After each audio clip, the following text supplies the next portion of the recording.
ஒரு முட்டாள் சிங்கமும் ஒரு புத்திசாலி முயலின் கதை.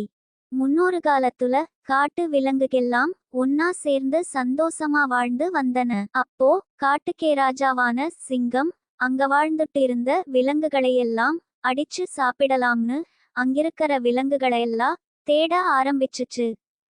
எல்லா விலங்குகளையும் சாப்பிடவும் செஞ்சுச்சு. காடே வெறிச்சோடி போய் இருந்தது. சிங்கம் நம்மளெல்லாம் சாப்பிட தேடிட்டு இருக்கு, எல்லாரும் ஓடி ஒளிஞ்சுக்கோங்க.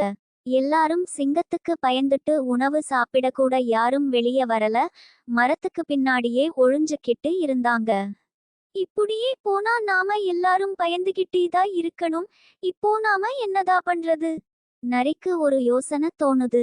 நம்மளாம் மொத்தமா போனா எல்லாரையும் சிங்கம் சாப்பிட்டுரும். அதனால ஒரு நாளைக்கு ஒருத்தர்னு போலாம். அப்போதா சிங்கம் காட்டுக்குள்ள வராம தடுக்க முடியும்.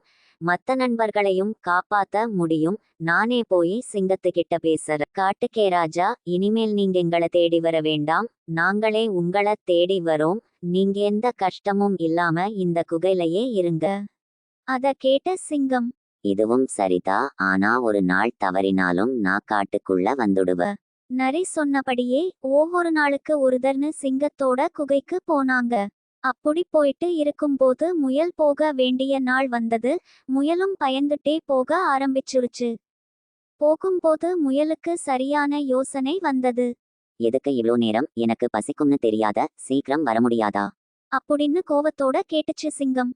இல்லை காட்டுராஜா, நான் சீக்கிரம் வந்துருப்பேன். வர வழியில ஒரு சிங்கத்தை பார்த்து பயந்துட்டு தப்பிச்சு வர நேரம் ஆயிடுச்சு.